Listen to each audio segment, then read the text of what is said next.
Oi, gente, meu nome é Helena e hoje eu tô aqui pra falar dos livros que eu li em setembro. Tecnicamente a gente ainda tá em outubro, então, no final de outubro, sim, mas meio que certo, né? Tá tudo se realinhando, finalmente eu tô voltando ao cronograma de pessoas sãs. Então, obrigada pra quem tá me acompanhando nessa jornada caótica até aqui. Esse mês de leituras foi meio mais ou menos, mas tudo bem, vocês vão ver daqui a pouquinho. Antes de começar, lembrando que todos os livros que eu vou citar aqui vão estar linkados na descrição, então caso vocês se interessem por algum deles, por favor, comprem com o meu link, tem link da Americanas, da Submarino e da Amazon. Pode comprar qualquer coisa, não precisa ser só livro, que você me ajuda com uma pequena comissão sem mudar no valor pra você. Se você quer me ajudar, mas você esquece, uma dica é salvar o link no navegador, que aí quando você vai no site, já vai direto pro meu link. Eu também tenho um grupo no Telegram, onde eu mando as ofertas. E também, antes de comprar qualquer coisa, não se esquecer de checar o Cuponomia. Ele é um site de cupons cashbacks que tem mais de 2.000 lojas parceiras. Eles têm um aplicativo, onde os cupons são atualizados primeiro. Então, antes de fazer sua compra, você entra lá, busca o nome da loja e vê as promoções que tem disponíveis. Eles também têm uma aba de cashback, que é quando você recebe de volta uma porcentagem do valor que você gastou na sua compra. Eu tava falando com um amigo meu esses dias, e ele falou que ele não acredita em cashback, porque você tem que sempre gastar muito dinheiro pra poder pegar, mas isso é mentira. Tipo, é verdade pra algumas coisas, mas não pra todas. E só esse ano eu já ganhei quase R$500 de cashback. Então, cashback é o meu amor da minha vida. E o Cuponomia ainda tem uma extensão no Google Chrome, que aí quando você entra no site, já te avisa direto os descontos que tem disponíveis. Eu, inclusive, comprei uma colcha esses dias, até tuitei sobre, que é uma colcha que eu tô querendo desde o ano passado. Ela era muito cara e ela tava com uma promoção já, e graças ao cupom do Cuponomia eu consegui mais uns 15% de desconto, então muito obrigada, Cuponomia. E é isso, se inscrevendo pelo link que tem aqui na descrição, você já ganha uns R$5 pra poder resgatar depois. Começando, o primeiro livro que eu terminei esse mês, eu falei um pouquinho dele no mês passado, foi Mistborn, o Herói das Eras. Finalmente eu terminei a primeira era de Mistborn, eu tô lendo desde 2020. Agora que eu reparei que eu li um cada ano, o primeiro eu li em 2020, o segundo em 2022, não, o primeiro em 2020, o segundo em 2021 e o terceiro em 2022, eu acho que é o maior de todos.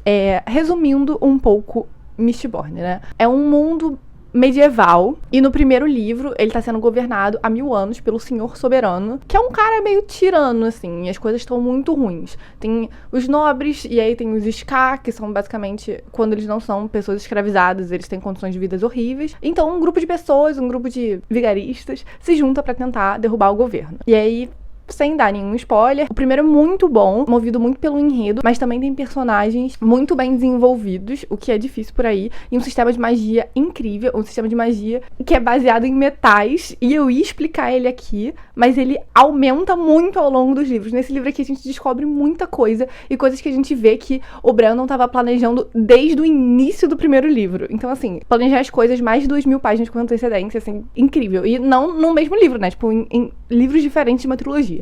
Enfim, no segundo livro a gente tá lidando com as consequências do primeiro, e é um livro bem mais político, apesar de também ter ação. E o terceiro são as consequências tanto do primeiro quanto do segundo, e aqui tá tudo errado. Sem dar spoiler nenhum da trilogia, tá tudo muito ruim pra todo mundo, e além das pessoas estarem em guerra, assim, lords estão em guerra, e reinos, e guerras entre seres humanos, também temos o mundo está acabando, uma coisa meio apocalíptica. Além de estar tendo, tipo, essas intrigas políticas e realmente guerra com exércitos e fazendo cercos, os mocinhos, né, os mocinhos não, porque ninguém é mocinho aqui, mas quem a gente acompanha, tá tipo, beleza, mesmo se a gente ganhar essa guerra, vai ter mundo pra gente viver, vai ter alguma coisa pro nosso povo, vai ter alguma coisa pra gente governar, porque o mundo está acabando, assim, não tem comida, não tem água, não tem nada. Então tá um grande desastre. Como eu disse anteriormente, o sistema de magia evolui muito do primeiro livro pra cá, sempre é baseado em metais, mas basicamente não tem só um sistema de magia, tem vários,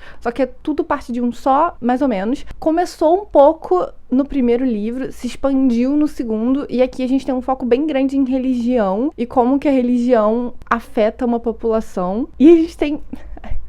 Não posso falar as coisas, senão vou dar spoiler. Eu postei nos stories que eu tava lendo esse livro, e as pessoas que já tinham lido me mandaram mensagem: Helena, você não está preparada para o final. E eu não estava preparada para o final. Tomou proporções, assim, que eu não imaginava serem possíveis, não em livros de fantasia, mas nesse aqui, eu achei que, como eu disse, né, teve uma evolução bem gradual do primeiro. Então, assim, você lendo o primeiro livro, você não imagina que o final desse vai ser assim, nem um pouco. Muda muito de direção, mas eu achei que casou muito bem com os personagens. Às vezes tem umas coisas meio abstratas e meio confusas, só que eu gostei muito, mesmo assim. A gente segue vários personagens aqui e às vezes acontece da gente ter um ponto de vista que a gente não tá muito interessado. Isso não acontecia comigo. O que acontecia era eu estar muito interessada no ponto de vista, aí eu trocava e ficava, ai, mas eu queria continuar naquele. Mas eu li um pouquinho desse próximo e ficava, nossa, esse aqui também tá muito interessante. Aí acabava e ficava, poxa, mas eu queria continuar naquele. É muito bom, gente, sério, quem não leu, eu sei que é muito difícil de conseguir. Eu fico com um coração meio apertado, assim, de recomendar essa série, porque ela tá esgotada no Brasil. Tem vendendo na Shopee, mas é muito caro. O primeiro livro eu paguei caro também. Foi um dos livros mais caros que eu já comprei, eu posso falar aqui. Eu gastei R$100. Paguei R$100 no primeiro. O segundo eu comprei nessas feirinhas de livro onde é tudo por R$10. O segundo não está esgotado, se eu não me engano, e eu paguei R$10. E esse aqui eu achei num sebo do Facebook e eu paguei 30 ou 40. Então eu achei um bom preço. Enfim, vocês conseguem achar na Shopee, no Mercado Livre, só que não por menos de 100, R$200. E é um preço meio absurdo. É mais barato comprar em inglês. Mas muito bom. Eu, modéstia à parte... Modéstia não tem nada a ver comigo, mas... eu acho que essa expressão se encaixa aqui. Modéstia à parte, eu acho que vale a pena. 5 estrelas, caso não tenha ficado claro. Eu não sei dizer qual é o livro que é o meu favorito. Bom, gostei. Amei. Evolução de personagem incrível, triste, mas... faz sentido. Eu não ficaria incomodada se fosse de uma forma menos triste. Mas dessa forma aqui também tá boa. Eu tô ansiosa pra ler a segunda trilogia. Se passa, eu acho que 100 anos depois. É uma vibe um pouco mais steampunk. Eles têm armas de fogo. E eu acho que vai ser um pouco meio Avatar e Korra, sabe? Da gente ver a evolução na sociedade. E como que, no caso do Avatar, né? Como é que fala? Nossa, eu tô muito colonizada, desculpa, gente, é que eu vi em inglês. Os Benders, né? Tipo, quem manipula os elementos. Como que eles são tratados na sociedade e tal. Enfim, ansiosa pra ler. Eu acho que eu vou esperar um pouco. Os livros são bem mais curtos. Eu acho que os 3 juntos não chegam ao tamanho desse terceiro aqui. Mas Mistborn vai continuar. Vai ter uma terceira era que tá com rumores de ser no espaço. Então, assim... A mente do Brandy Sandy. Quem não leu ainda, leia. Se você não quer ler Mistborn, lê qualquer coisa dele. Eu já li a trilogia e outros 2 livros. 2 livros. E todos foram muito bons. O próximo livro que eu li também escala de uma forma não inimaginável, mas assim, muito interessante e vai pra uma direção que eu não achei que fosse. E foi Árvore Inexplicável, da Carol Chiovato. Inclusive, eu conheci a Carol, ela é muito fofa. Não, tipo, eu pessoalmente, tipo, ela veio na minha casa, mas... Eu fui numa roda de conversa e teve sessão de autógrafos. E a letra dela é muito linda, ela autografa meu livro. Querida Helena, que essa árvore dê muitos frutos em forma de ideias e imagens. Obrigada pelo carinho, Carol Chiovato. Vou falar um pouquinho dela antes de falar do livro.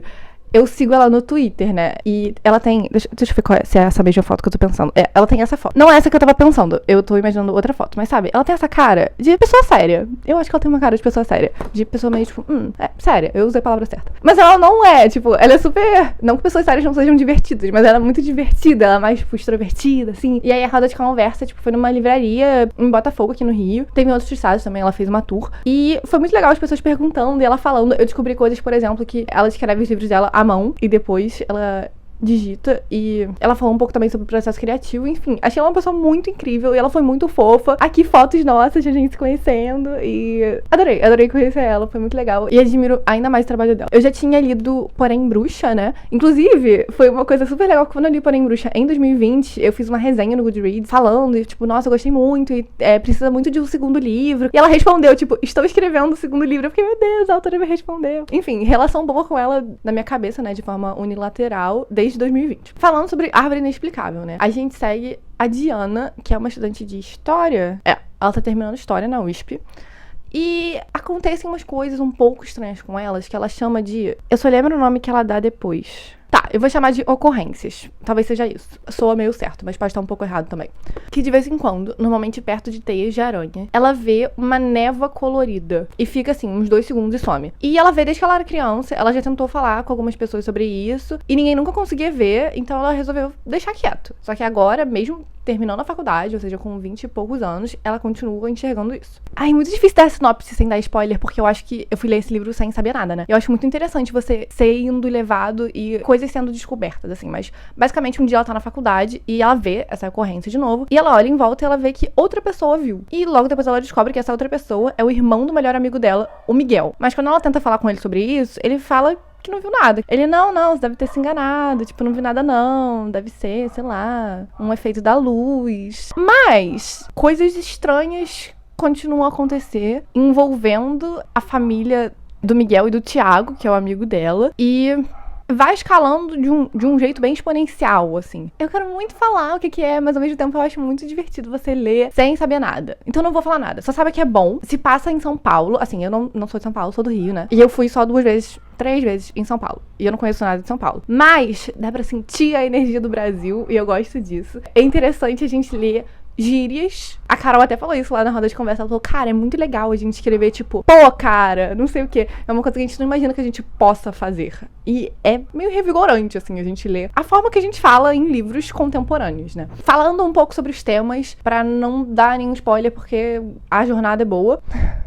Fala muito sobre animais. E fala sobre ecossistema.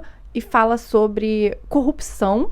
E pessoas poderosas que abusam desse poder, outras pessoas que só querem preservar, vai um pouco nessa direção. E também mistérios do universo, é um pouco isso. E assim, vira uma coisa bem ação. E eu gostei muito, isso é uma coisa, eu gostei muito da forma que as cenas de ação foram escritas. Vou parar por aí pelo enredo. Eu gostei muito da Diana como protagonista. Eu me identifiquei muito com a Diana.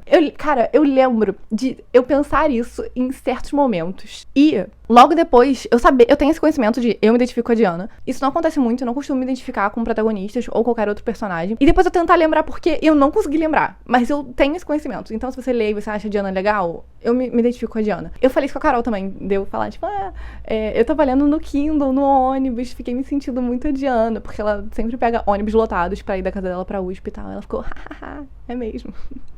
Não foi tão engraçado, mas eu quis fazer uma piadinha. Eu gostei muito das amizades. Achei todos os personagens bem desenvolvidos.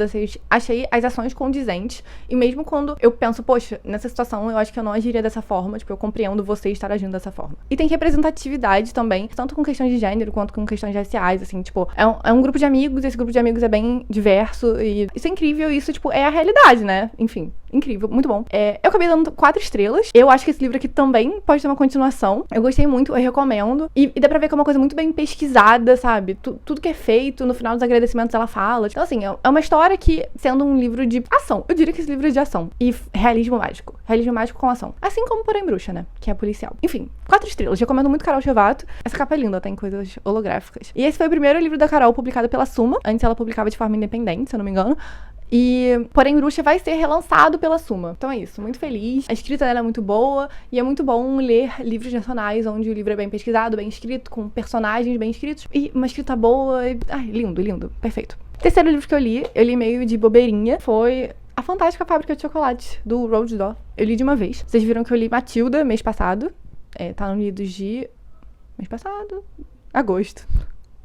Esse livro aqui chegou um pouco depois. E eu falei, quero ler esse aqui também. A capa é pela Isadora Zeferino. Mas as ilustrações do meio são do Quentin Blake, como eu tinha falado no outro vídeo. A galera tá Galera Júnior. Tá relançando os livros do Roald Dahl. Eu não sei se vai ter mais algum depois desses. Esses dois são dos mais famosos. E eu gostei. Eu achei bem parecido com o filme. É bem divertidinho. Eu prefiro o filme. Os visuais são melhores, né? Cresci vendo o filme. Via muito. Adoro as músicas do filme. Aqui também tem músicas. Tem a letra das músicas. Mas a gente não sabe o ritmo, né? Inclusive, isso que eu fiquei fazendo.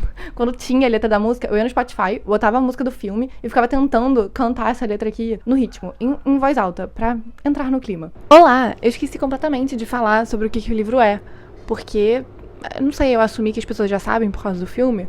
Caso ninguém tenha visto o filme e nem lido o livro, A Fantástica Fábrica de Chocolates segue o Charlie, que é um menino que mora com os pais e com os 4 avós. E ele é muito pobre, eles mal conseguem pagar as contas, só o pai trabalha, todos os 4 avós dormem na mesma cama. Até que o Willy Wonka, que é o dono dessa fábrica de chocolate, que tem os melhores chocolates e os melhores doces da cidade, do país, do mundo, começa um concurso de levar 5 crianças pra visitar a fábrica dele. Ele escondeu 5 bilhetes dourados em barras de chocolate e mandou essas barras pro mundo. Isso, além de ser muito legal pro Charlie, porque ele adora chocolate, é muito legal pra todo mundo, porque há alguns anos o Willy Wonka fechou a fábrica e nunca mais se viu nenhum funcionário nem entrando nem saindo, então as pessoas não sabem como que a fábrica tá funcionando. E aparentemente, uma das crianças foi ganhar um prêmio muito especial. O Charlie, como vocês podem esperar, acha esse bilhete dourado e ele vai pra lá com 4 outras crianças e seus familiares. Ele leva um dos avós. E coisas estranhas acontecem nessa fábrica. É uma fábrica muito curiosa.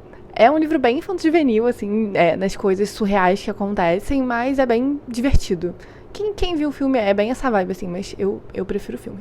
Mas gostei bastante, é bem parecidinho com o filme. Eu dei 3 estrelas. De novo, assim como Matilda, eu acho que se eu tivesse lido mais nova, eu ia ter gostado muito. Ainda não tô na vibe de livros infanto-juvenil, lendo na cidade. O próximo livro que eu li, eu escutei em audiolivro. O que eu não tava gostando, é meio difícil eu não gostar de audiolivros, mas este não tava me pegando. Mas no final deu certo. Que é A Ilha do Medo. Sim, o mesmo do filme, A Ilha do Medo, com o Mark Ruffalo e o Leonardo DiCaprio. Eu sempre confundo ele com o Brad Pitt. Eu sempre falo isso. E as pessoas falam que não é nada a ver. E aí saiu o filme, Era Uma Vez em Hollywood, onde um é o dublê do outro. Então, assim, não sou só eu que vejo, tá? Mas enfim, Ilha do Medo. Eu já vi o filme, né? É um filme bem famoso. Eu já vi algumas vezes. E depois de muito tempo que eu descobri que tinha livro. E aí o que acontece?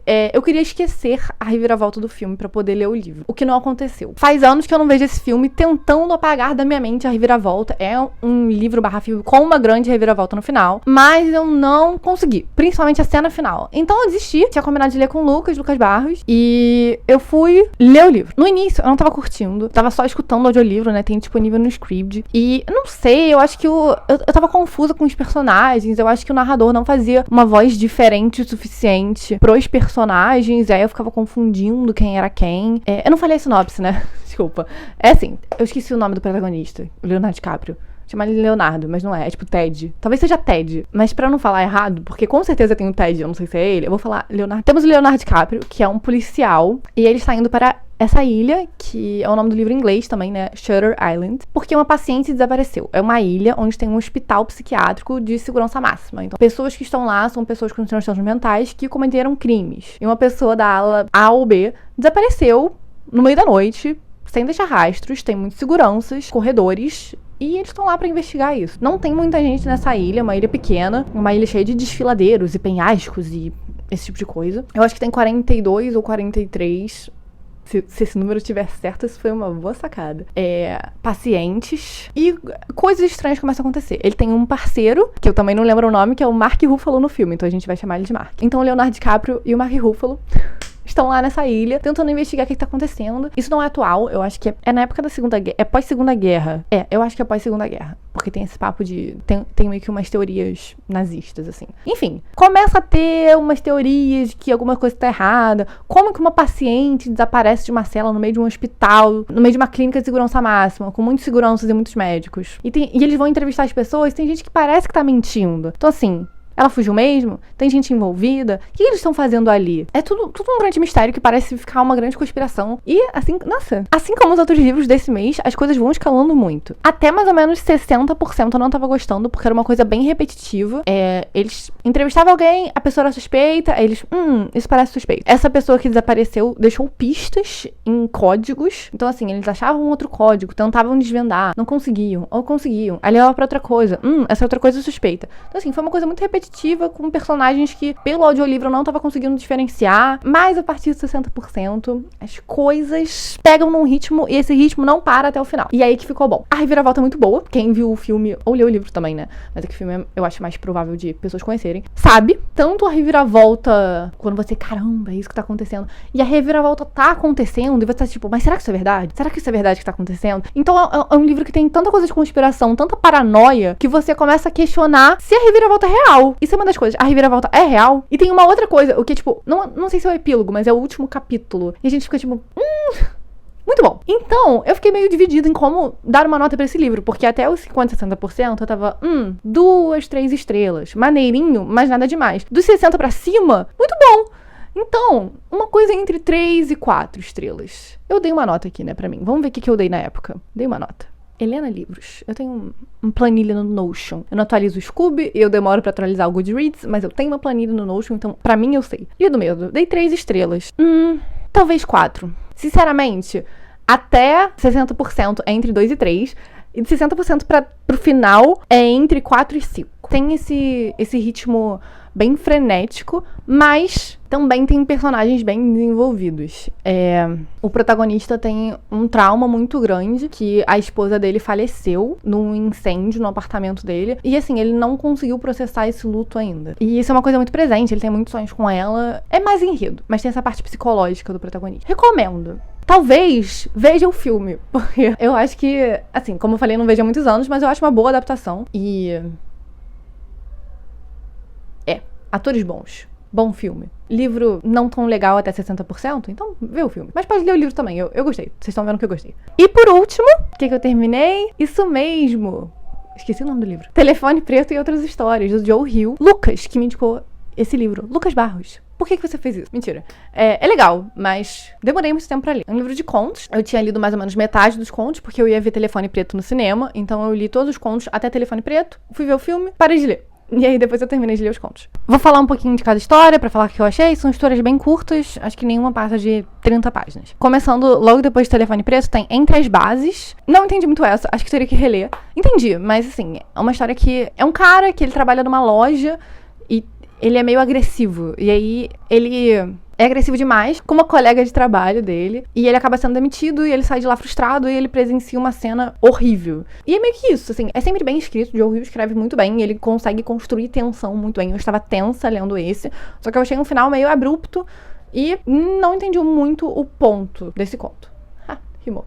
Depois tem A Capa, que eu achei legal. É um cara contando uma história de que quando ele era criança, ele tinha uma capa, tipo um cobertorzinho, assim, que ele amarrava e usava como capa. E um dia ele subiu numa árvore e o galho quebrou, ou ele tropeçou. E ele ia cair, mas quando ele viu, ele tava flutuando. Basicamente, essa capa conseguia fazer ele flutuar. E ele, adulto, encontrou essa capa e viu que conseguia flutuar ainda. Não era voar, mas era flutuar um pouco acima do chão. Um pouco realismo mágico, assim, Joe Hill faz bastante isso. E também tem coisas mais do personagem. Tem uma questão com uma namorada dele, ex-namorada? Ex-esposa? Não lembro agora. Ele cresceu e ficou muito estagnado na vida. Enfim, gostei desse. Gostei do final desse. É muita coisa na nuance, assim. Você vai vendo essa construção desse personagem, você vai vendo que ele tá muito bem, né? Não tá batendo muito bem ali. Bom, esse foi bom. Gostei.